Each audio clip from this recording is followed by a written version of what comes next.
Sir ഇപ്പോൾ ഈ വേടൻ മലയാളത്തിൽ ഏറ്റവും അധികം ചർച്ച ചെയ്യപ്പെട്ട വ്യക്തിയുള്ള ഒരാളാണ്. ഈ വേടൻ പറഞ്ഞുകൊണ്ട് വരുന്നത് ശ്രീലങ്കയിലെ ഈ അഭയാർത്ഥികളുടെ പ്രശ്നം, തമിഴ് വംശജരുടെ പ്രശ്നങ്ങളും, അതുപോലെ ഒലീവില, അതിനോടൊപ്പം തന്നെ AK-47 കൈവെക്കുന്നതിൻ്റെ കാര്യങ്ങൾ, ഇത്തരത്തിലുള്ള കാര്യങ്ങളൊക്കെ ആയിട്ട് പറയുന്നതിൽ എത്രത്തോളം അർത്ഥവത്തുണ്ട്? ഓക്കെ, അദ്ദേഹം കുറേ സങ്കടങ്ങളൊക്കെ പറയുന്നുണ്ട്. ഇപ്പം ഈ പറഞ്ഞ സങ്കടങ്ങളൊക്കെ പറയുന്നുണ്ട്. അപ്പം അദ്ദേഹം പെട്ടെന്ന് ഓവർനൈറ്റ് എന്ന് പറഞ്ഞോണം രാമാനം എന്നൊക്കെ പറയുന്ന പോലെ പെട്ടെന്ന് സെലിബ്രിറ്റി ആയിട്ട് മാറിയൊരു ആളാണ് നമ്മുടെ വേടൻ. വാസ്തവത്തിൽ ശരിക്കും കേരളത്തിലൊരു സാംസ്കാരിക നായകനൊക്കെ ആയിട്ട് ശശി തരൂർ അങ്ങ് എസ്റ്റാബ്ലിഷ്ഡ് ആയതായിരുന്നു. പക്ഷേ കോഴിക്കോട് പോയിട്ട് ഈ ഹമാസിനെ ടെററിസ്റ്റ് എന്ന് പറഞ്ഞതോടുകൂടി അദ്ദേഹം he was down and out. അദ്ദേഹത്തെ പിന്നത്തെ പ്രസംഗങ്ങളിൽ നിന്നൊക്കെ ആൾക്കാർ പേര് വെട്ടിമാറ്റി. പിന്നെ പെട്ടെന്ന് ഒരു സെലിബ്രിറ്റിയെ കിട്ടി പെട്ടെന്ന് തന്നെ ഒരു സാംസ്കാരിക നായകനൊക്കെ ആക്കി മാറ്റാനുള്ള ശ്രമം നടത്തായിരുന്നു മീഡിയ വൺ, മാധ്യമം, കാലിക്കറ്റ് യൂണിവേഴ്സിറ്റി മുതലായവർ അദ്ദേഹത്തെ പെട്ടെന്ന് അങ്ങ് ഉയർത്തിക്കൊണ്ടുവരായിരുന്നു. അപ്പം അതിനിടയ്ക്ക് അദ്ദേഹം കുറേ പേരുടെ സങ്കടങ്ങളൊക്കെ പറഞ്ഞിട്ട് പാട്ട് പാടുന്നതായിട്ട് നമ്മൾ കണ്ടിട്ടുണ്ട്. അപ്പം അതിൽ ഒരു പ്രശ്നം ഈ പറഞ്ഞ തമിഴ് വംശജരുടെ പ്രശ്നമാണ്. തമിഴ് വംശജരുടെ പ്രശ്നം അദ്ദേഹം പറയുന്നു. പിന്നെ അദ്ദേഹത്തിന് ചെറുതായിട്ടൊരു LTT പാരമ്പര്യമുണ്ട്. നമ്മളൊരു പാട്ട് കേട്ടിട്ടുണ്ടായിരിക്കും, കല്ല് പോലെ ഒരുത്തി, അവളത്തെ ജാഫ്നയിൽ നിന്ന് തുരത്തി എന്നൊക്കെ പറഞ്ഞ് പാടുന്നുണ്ട്. എന്ന് പറഞ്ഞാൽ ഇദ്ദേഹത്തിൻ്റെ മദർ വാസ് ഫ്രം ജാഫ്ന. അപ്പോൾ ജാഫ്ന എന്ന് പറഞ്ഞു കഴിഞ്ഞാൽ ഇന്ത്യൻ മിലിറ്ററി ഹിസ്റ്ററിയിൽ ഇപ്പോൾ അതിനൊരു സ്ഥാനമുണ്ട്, ഈ ജാഫ്ന. അതായത് പണ്ട് IPKF ശ്രീലങ്കയിൽ പോയിരുന്നു തമിഴ് വംശജരെ രക്ഷിക്കാനും. പാവം തമിഴരെന്നൊക്കെ പറഞ്ഞാണ് അവിടെ ചെന്നത്. അവിടെ ചെന്ന് അവർക്ക് ഏറ്റെടുക്കേണ്ടി വന്ന ഒരു ഡ്യൂട്ടി ജാഫ്ന യൂണിവേഴ്സിറ്റി LTTയിൽ നിന്ന് രക്ഷപ്പെടുത്തി എടുക്കുക എന്നുള്ളതായിരുന്നു.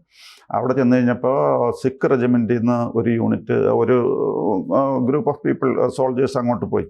അതായത് എല്ലാവിധ സർവായുധ വിഭൂഷിതരായിട്ടാണ് ഈ സിഖ് റെജിമെൻറ്റിലെ ആൾക്കാർ പോയത്. അത് പോയിട്ട് ഇപ്പോൾ അവരെയൊക്കെ വേണ്ടാത്തവരെയൊക്കെ തട്ടിക്കളഞ്ഞിട്ട് ജാഫ്ന യൂണിവേഴ്സിറ്റിയിൽ വേറെ ടെററിസ്റ്റ് പ്രോബ്ലം ഒന്നും ഇല്ലാതാക്കാനായിട്ടാണ് അവർ പോയത്.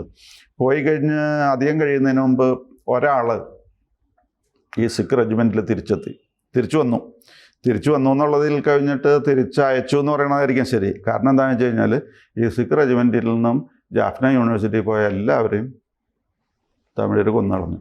അവിടുത്തെ ഈ LTTക്കാർ കൊന്നളഞ്ഞു. ഒരാളെ മാത്രം ഈ കഥ അവിടെ പോയി പറയാൻ വേണ്ടിയിട്ട് ജീവനോടെ വിട്ടു. അങ്ങനെ ജസ്റ്റ് 1 പേഴ്സൺ എസ്കേപ്ഡ്. ബാക്കി ആ സിഖ് റെജിമെൻറ്റിൽ നിന്ന് പോയ എല്ലാവരെയും അവർ തട്ടിക്കളഞ്ഞു. അല്ലാതെ ഈ നമ്മൾ തമിഴ് വംശജരോട് വലിയ സിമ്പതി പ്രകടിപ്പിക്കുമ്പോൾ അവരുടെ ചില പ്രത്യേകതകൾ പറയാണ്. ഇതേപോലെ ഈ IPKF അവിടെ ചെന്ന് ചില അഭിപ്രായ വ്യത്യാസങ്ങളൊക്കെ തുടങ്ങി. അപ്പോൾ അവർ തിരിച്ച് അഭിപ്രായ വ്യത്യാസം അവർ സൂചിപ്പിച്ച എങ്ങനെയാണെന്ന് വെച്ച് കഴിഞ്ഞാൽ കുറച്ച് ഇന്ത്യൻ സോൾജേഴ്സിനെ പിടിച്ചു. IPKF Indian peace keeping force തമിഴരെ രക്ഷിക്കാൻ പോയിരിക്കുന്നതാണ്. അവർ ചെയ്തെന്താണെന്ന് വെച്ച് കഴിഞ്ഞാൽ കഴുത്തിൽ ടയർ വെച്ച് കെട്ടി. ടയർ എന്ന് പറഞ്ഞാൽ വെറുതെ ടയറല്ല, ടയറിൽ പെട്രോൾ നിറച്ചേക്കായിരുന്നു. അത് വെച്ച് ഞാൻ കത്തിച്ചു കൊടുത്തു. അവർ ഈ ഇന്ത്യൻ പട്ടാളക്കാർ യൂണിഫോമിൽ നിന്ന് തീപ്പന്തം പോലെ അവിടെ നിന്ന് കത്തി. പിന്നെ വേറൊരു സംഭവം ബാട്ടിക്കലോവ എന്ന് പറയുന്ന സ്ഥലത്താണ്. ബാട്ടിക്കലോവിൽ അവിടുത്തെ മുസ്ലിംസായിട്ട് പ്രശ്നമുണ്ട്. അപ്പോൾ LTT ഒരു അൾട്ടിമേറ്റം വെച്ചു. അതായത് 48 മണിക്കൂറിനുള്ളിൽ നിന്ന് ഇവിടെയുള്ള മുസ്ലിംസൊക്കെ മാറണം എന്ന് പറഞ്ഞു. എല്ലാവരും പരക്കം പായാൻ തുടങ്ങി. കുറച്ച് പേരൊരു മോസ്കിൽ കയറി അഭയം പ്രാപിച്ചു. കാരണം അവർ വികലാംഗരായിരുന്നു, ഓടാൻ കഴിവില്ലാത്തവരായിരുന്നു. 48 മണിക്കൂറിന് മുമ്പ് പറയുന്ന മോസ്ക് പൊട്ടിത്തെറിച്ചു. പിന്നെ വേറൊരു സംഭവം കൂടി നമുക്ക് ഒരിക്കലും മറക്കാൻ പറ്റാത്തതുണ്ട്. രാജീവ് ഗാന്ധി മരിച്ചു കിടന്നതൊക്കെ നമ്മളൊക്കെ ഓർക്കണുണ്ടാവും അല്ലേ? അപ്പോൾ ഈ തമിഴ് വംശജർക്ക് പ്രശ്നം, തമിഴ് വംശജരുടെ സങ്കടം എന്നൊക്കെ പറഞ്ഞാലും അതിൻ്റെ വിക്ടിംസിന് ചിലപ്പോൾ ഒരു വേറെ കാഴ്ചപ്പാടായിരിക്കും. അപ്പോൾ ഈ ഇന്ത്യൻസ് എന്നുള്ള രീതിയിൽ നമുക്ക് LTTയുടെ നിന്ന് കിട്ടിയേക്കണതൊന്നും അത്ര മറക്കാൻ പറ്റുന്ന കാര്യമൊന്നുമല്ല. അവരോട് സിമ്പതി വെച്ച് പുലർത്താനും പറ്റില്ല. ഇദ്ദേഹത്തിന് LTT പാരമ്പര്യമുണ്ട് എന്ന് പറഞ്ഞു കഴിഞ്ഞാൽ അതിൻ്റെ പേരിൽ നമുക്ക് പുള്ളിയോട് സിമ്പതിയൊന്നും തോന്നില്ല, കുറച്ച് വിഷമമാണ് തോന്നുന്നുണ്ട്. പക്ഷേ കേരളത്തിൽ അങ്ങനെ പ്രത്യേകിച്ച് ഈ പേട്രിയോട്ടിസത്തിൻ്റെ കാര്യത്തിലൊക്കെ നമ്മളൽപ്പം ഡെഫിഷ്യൻ്റ് ആണെന്ന് തോന്നുന്നു. നമ്മളതൊന്നും ഓർക്കാറില്ല. അദ്ദേഹത്തെ പെട്ടെന്ന് നേതാവായിട്ട് അങ്ങ് അംഗീകരിച്ചു. പിന്നെ വേറൊരു കാര്യം അദ്ദേഹം സങ്കടം പറയുന്നത്, ഒരു കയ്യിൽ കലാഷ്നിക്കോവും മറ്റേ കയ്യിൽ ഒലിവ് ബ്രാഞ്ചുമായിട്ട് നടന്ന ആളെയൊക്കെ പറ്റി പോയെന്ന് പറഞ്ഞു കഴിഞ്ഞാൽ യാസർ അറാഫത്തിനെ പറ്റിയാണ് പറയുന്നത്. അദ്ദേഹം യുണൈറ്റഡ് നേഷൻസിൽ പ്രസംഗിക്കാൻ പോയ സംഭവത്തെ പറ്റിയൊക്കെയാണ് പറയുന്നത്. അപ്പോൾ യാസർ അറാഫത്തിനെ എത്ര പ്രശംസിച്ചാലും ഇന്ന് ഈ PLO അല്ലെങ്കിൽ അതിൻ്റെ ഇപ്പോഴത്തെ പിൻഗാമിയായ പാലസ്തീൻ അതോറിറ്റി അല്ലെങ്കിൽ യാസിർ അറാഫത്ത്, അല്ലെങ്കിൽ അവരുടെ ഇപ്പോഴത്തെ പിൻഗാമിയായ മഹ്മൂദ് അബ്ബാസ്, ഇവരെയൊക്കെ ഇപ്പോൾ ഗാസയിൽ ചെന്നാലുണ്ടല്ലോ, അവിടെ അവർ ജീവനോടെ വിടില്ല ഈ ഹമാസുകാർ. കാരണം എന്താണെന്ന് വെച്ച് കഴിഞ്ഞാൽ യാസിർ അറാഫത്തൊക്കെ പൈസയും വാങ്ങിച്ചു കൊണ്ടുപോയിട്ട് അദ്ദേഹത്തിൻ്റെ പേരിലിട്ട് കഴിഞ്ഞിട്ട് അവസാനം അദ്ദേഹം മരിച്ചു കഴിഞ്ഞപ്പോൾ ഈ പണം എവിടെ പോയെന്ന് ആർക്കും അറിയില്ല. ആ പൈസ അതായത് പാലസ്തീൻകാരെ സഹായിക്കാൻ വേണ്ടിയിട്ട് കൊടുക്കുന്ന ഫണ്ടുകളുണ്ടായിരുന്നു, യുണൈറ്റഡ് നേഷൻസിൻ്റെയും ഗൾഫ് കൺട്രീസിൻ്റെയും അമേരിക്കയുടെയൊക്കെ. ആ ഫണ്ടിൽ യാസിർ അറാഫത്തിൻ്റെ പേര് കിടന്നു. പക്ഷേ അത് കഴിഞ്ഞ് അദ്ദേഹം മരിച്ചു കഴിഞ്ഞപ്പോൾ ആ പൈസയും കൊണ്ട് അദ്ദേഹത്തിൻ്റെ 34 ഇയേഴ്സ് യങ്ങറായിരുന്നു ഇദ്ദേഹത്തെക്കാളും ഭാര്യ, ക്രിസ്ത്യൻ ലേഡിയായിരുന്നു. പണമൊക്കെ അവർ എന്താ കാണിച്ചതെന്ന് ദൈവത്തിനറിയാം. ഏതായാലും PLOക്ക് 10 പൈസ അതിൽ നിന്ന് കിട്ടിയില്ല. ഇപ്പോഴും ഇഷ്ടംപോലെ ഫണ്ട്സ്, അതായത് to the tune of billions ആണ്, അല്ലാതെ $1-2 അല്ല. ഈ ഡോളർ മുഴുവനും ഇവർ വാങ്ങിക്കുന്നുണ്ട്. ഇവരെന്താ കാണിക്കണമെന്ന് നമുക്കറിയില്ല. ഇവരുടെ പല നേതാക്കളും അവിടെ എന്താണ് ഖത്തറിൻ്റെ തലസ്ഥാനം ഉണ്ടല്ലോ, ദോഹയിൽ പോയി താമസിക്കുന്നുണ്ട്. അവരെ എല്ലാവിധ സൗകര്യത്തോടും അതെ താമസിക്കുന്നുണ്ട്. ഇവിടെ കുറേ പേര് പട്ടിണി കിടക്കുന്നുണ്ടെന്ന് പറയുന്നുണ്ട് ഗാസയിൽ. അവരവരുടേതായ ജീവിതം നയിച്ചു പോകുന്നുണ്ട്. പിന്നെ ഇങ്ങനെ കലാഷ്നിക്കോവിനെ പറ്റിയും ഒലിവ് ബ്രാഞ്ചിനെയൊക്കെ പറ്റി പറഞ്ഞ തുള്ളിച്ചാടി പാടാം എന്ന് മാത്രമേ ഉള്ളൂ. അവരൊക്കെ ഈ യാസിർ അറാഫത്തിനൊന്നും ഇന്ന് ആർക്കും വേണ്ടാത്ത അവസ്ഥയാണ് ഇപ്പോൾ ഉള്ളത്. പിന്നെ ഇദ്ദേഹം പറയുന്ന ഒരു കറുത്ത തൊലിയുള്ളവരുടെ കേരളത്തിലെ അവസ്ഥയെ പറ്റിയൊക്കെ പറയുന്നുണ്ട്. ഇന്ന് കറുത്ത തൊലി എന്നൊക്കെ പറഞ്ഞാൽ അങ്ങനെ ഒരു ഡിസ്ക്രിമിനേഷൻ ഉണ്ടോ സംശയമാണ്.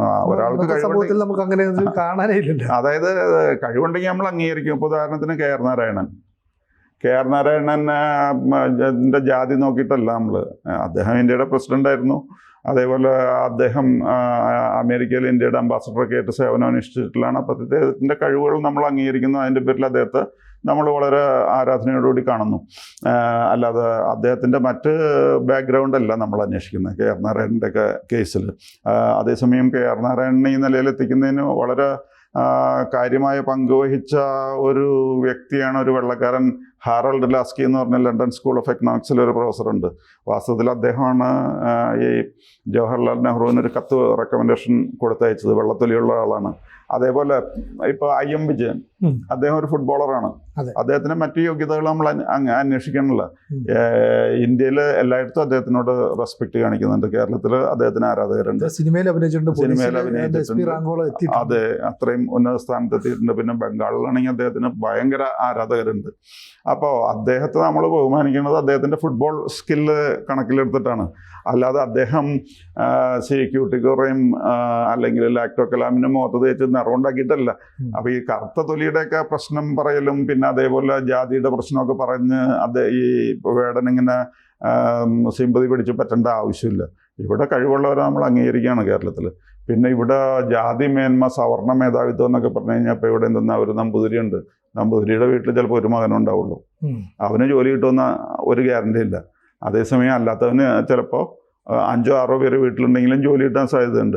അപ്പോൾ ഇപ്പോൾ ഈ സവർണ മേധാവിത്വം എന്നൊക്കെ പറയുന്നത് ഇത് വെറുതെ ഒരു സ്പ്ലിറ്റ് ഉണ്ടാക്കാൻ വേണ്ടിയിട്ട് പറയുന്നതാണ്. പ്രത്യേകിച്ച് കേരളത്തിലെ കോണ്ടെക്സ്റ്റിൽ അതിനൊന്നും ഒരു പ്രസക്തിയില്ല എന്നാണ് എനിക്ക് തോന്നുന്നത്. കുറേ പേര് ഇത് കേട്ട് വാസ്തവത്തിൽ ഇദ്ദേഹത്തെ സ്പ്ലിറ്റ് ഉണ്ടാക്കാൻ വേണ്ടിയിട്ട് ഉപയോഗിക്കുന്നതായിട്ടാണ് എനിക്ക് തോന്നിയിട്ടുള്ളത്. പിന്നെ ഇദ്ദേഹം ഒരു പെർവേർട്ടഡ് ജീനിയസ് ആയിട്ടാണ് കാണപ്പെട്ടിരിക്കുന്നത്. ഇപ്പോൾ എന്തെല്ലാം കേസുകൾ വന്നു. ഈ കഞ്ചാവിൻ്റെ കേസ് വന്നു, പിന്നെ പീഡനത്തിൻ്റെ കേസ് വന്നു. ഇതെല്ലാം വന്നിട്ട് ഇങ്ങനെയുള്ള ഒരാളുടെ പുസ്തകമാണോ നമ്മൾ കുട്ടികൾക്ക് പഠിക്കാൻ കൊടുക്കേണ്ടത് എന്നുള്ളത് ചിന്തിക്കേണ്ട വിഷയമാണ്. കാര്യം ഇദ്ദേഹം എവിടെയെങ്കിലും ചെന്ന് കഴിയുമ്പോൾ തുള്ളിച്ചാടി കഴിയുമ്പോൾ ആൾക്കാർ അതിനൊപ്പം ചാടുന്നുണ്ട്.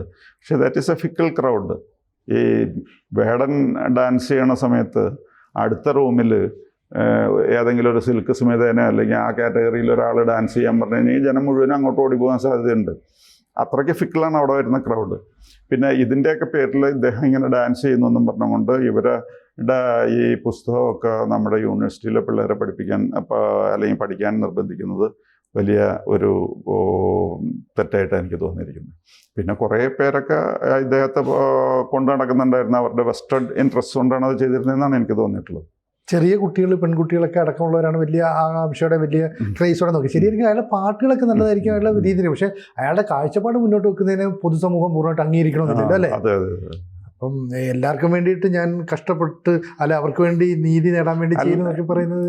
അല്ല, അത് മാത്രമല്ല, അദ്ദേഹം ഇങ്ങനെ കറുത്ത തൊലിയുടെ കാര്യം പറയുന്നുണ്ട്. പക്ഷെ അദ്ദേഹം മിങ്കിൾ ചെയ്യുന്ന അത് എങ്ങനെയുള്ള ഗ്രൂപ്പിലാണെന്ന് നോക്കിക്കഴിഞ്ഞാൽ അദ്ദേഹം ഒരിക്കൽ എവിടെയോ ഒരു വാട്സപ്പ് മെസ്സേജിൽ ഞാൻ കണ്ടായിരുന്നു, ജാക്ക് ഡാനിയൽ ഇരുന്ന് കഴിക്കണം കണ്ടു കഴിഞ്ഞാൽ അറിയാം അങ്ങനെ നല്ല നല്ല പരിചയമുള്ള ആളാണെന്നത് കണ്ടറിയാം.